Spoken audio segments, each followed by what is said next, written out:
कैसे हो सभी। आशा करता हूँ कि सब अच्छे होंगे और आपका स्वागत है एक बार फिर से आपके अपने YouTube चैनल NCERT क्लासेज में।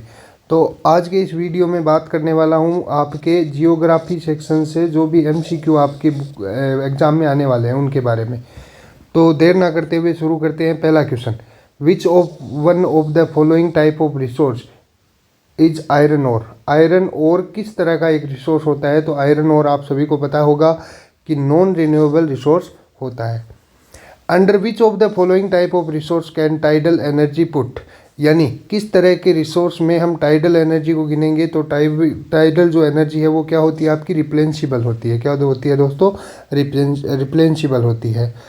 नेक्स्ट हमारे पास है विच one of the following is the main cause of land degradation in Punjab.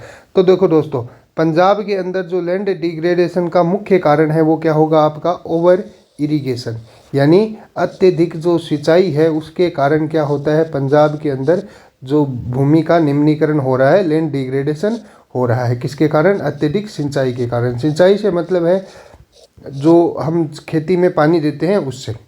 बात करते हैं नेक्स्ट क्वेश्चन की। तो in which one of the following state is terrace cultivation practised. तो आप सभी को पता होगा कि टेरिस कल्टीवेशन जो होती है वो पहाड़ी क्षेत्रों में किया जाता है। किसी एरिया में किया जाता है जहाँ पे हिल्स पाई जाती हैं। और हिल्स की अगर बात करें तो प्लेन ऑफ उत्तर प्रदेश नहीं हो सकता, हरियाणा नहीं, उत्तरांचल। क्या आंसर हो जाएगा इसका दोस्तों? उत्तरांचल। उत्तरांचल से यहाँ मतलब है आपका प्रेजेंट टाइम उत्तराखंड से। किससे? प्रेजेंट टाइम उत्तराखंड से। तो इसका आंसर आपका क्या हो जाएगा? Uttaranchal, option number D. अगर बात करें नेक्स्ट की, in which of the following state is black soil found. तो काली मिट्टी की बात करें हम दोस्तों, तो काली मिट्टी हमारे पाई जाती है कहाँ पे?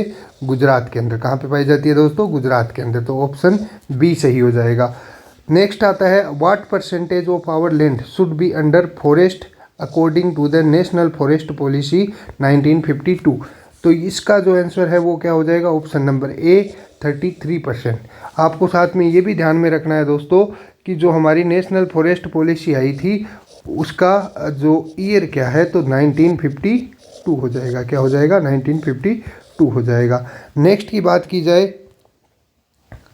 तो नेक्स्ट क्वेश्चन आपके सामने है आपकी स्क्रीन पे, India's territorial water extend up to a distance of, यानी भारत का जो पानी के अंदर कितने दूरी तक भारत रिसोर्स यूज कर सकता है। तो आपको मैं बताता चलूँ कि किसी भी देश की जो समुद्री सीमा होती है वो दोस्तों कितनी होती है? सॉरी, माफ़ कीजिएगा, 12 किलोमीटर नहीं बल्कि 12 नॉटिकल माइल्स। कितनी होती है? 12 नॉटिकल माइल। आपका ऑप्शन नंबर बी सही हो जाएगा। Resources that take long geological time for their formation are called. तो आप सभी को पता होगा दोस्तों कि जिनमें बनने में ज़्यादा समय लगता हो उसको हम क्या कहेंगे? Non renewable resource. क्या कहेंगे दोस्तों? Non renewable resource. उसके बाद बात करते हैं अपने नेक्स्ट क्वेश्चन की। तो नेक्स्ट क्वेश्चन के अंदर क्या आता है आपके सामने कि area sown more than once in an agriculture year plus net sown area. तो उसको हम क्या कहेंगे दोस्तों? उसको कहेंगे ग्रोस क्रॉप्ड एरिया। क्या कहेंगे दोस्तों? Gross cropped area. नेक्स्ट की बात की जाए तो उसके अंदर क्या आता है आपका? The total degraded land in our country is. तो भारत के अंदर जो टोटल डिग्रेडेड लैंड है वो कितना है दोस्तों? 130 मिलियन हेक्टेयर। कितना है दोस्तों? 130 मिलियन हेक्टेयर। अगर बात करें नेक्स्ट क्वेश्चन की तो नेक्स्ट क्वेश्चन आपकी स्क्रीन पे आता है दोस्तों, in which one of the following state mining has caused several land degradation. तो किस स्टेट के अंदर माइनिंग के कारण जो लैंड डिग्रेडेशन होता है? तो दोस्तों आपकी स्क्रीन पे मिल जाएगा आपको क्या? Option number B Jharkhand. Jharkhand के अंदर जो लैंड डिग्रेडेशन का मुख्य कारण है वो क्या हो जाएगा आपका? माइनिंग हो जाएगा। क्या हो जाएगा दोस्तों? माइनिंग हो जाएगा।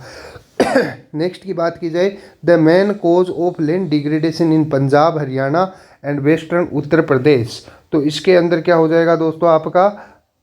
Option number B over irrigation. इसका क्वेश्चन पहले भी आया था लेकिन पहले किसका पूछा था? अकेले पंजाब का पूछा था। तो पंजाब के अंदर और हरियाणा और वेस्टर्न उत्तर प्रदेश जो है इसके अंदर लैंड डिग्रेडेशन का जो मुख्य कारण है वो आपका क्या हो जाएगा दोस्तों? क्या हो जाएगा? Over irrigation. नेक्स्ट की बात करें, which is the most common soil of northern India. Northern India की बात करें तो उत्तर भारत की बात हो रही है, तो जो सबसे मुख्य जो सोइल है, मिट्टी है, वो कौन सी होती है आपकी? अलाइवल सोइल होती है। कौन सी होती है दोस्तों? अलाइवल सोइल। नेक्स्ट की बात की जाए, red soil is mostly found in. तो जो लाल मिट्टी है दोस्तों, वो मुख्यतः कहाँ पाई जाती है? तो ये पाई जाती है हमारे eastern and southern part of Deccan plateau.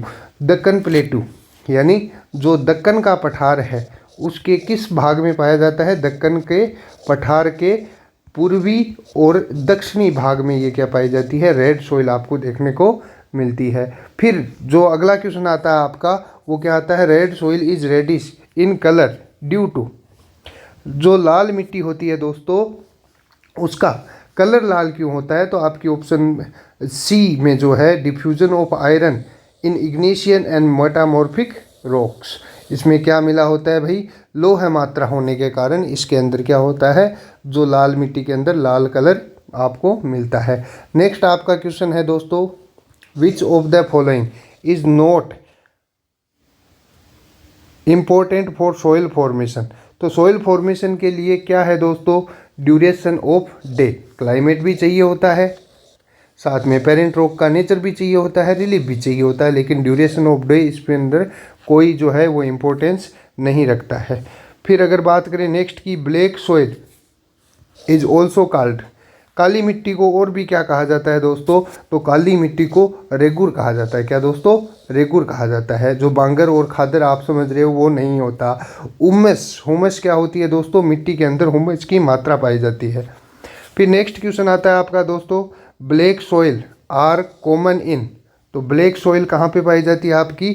Deccan trap reason में पाई जाती है। कहाँ पे पाई जाती है? दक्कन ट्रेप रीजन में पाई जाती है। नेक्स्ट क्वेश्चन की अगर हम बात करें, laterite soil is very useful for growing. Laterite soil जो होती है, मिट्टी जो होती है, वो क्या उगाने के लिए बहुत ज़्यादा इंपॉर्टेंट होती है, उपयोगी होती है?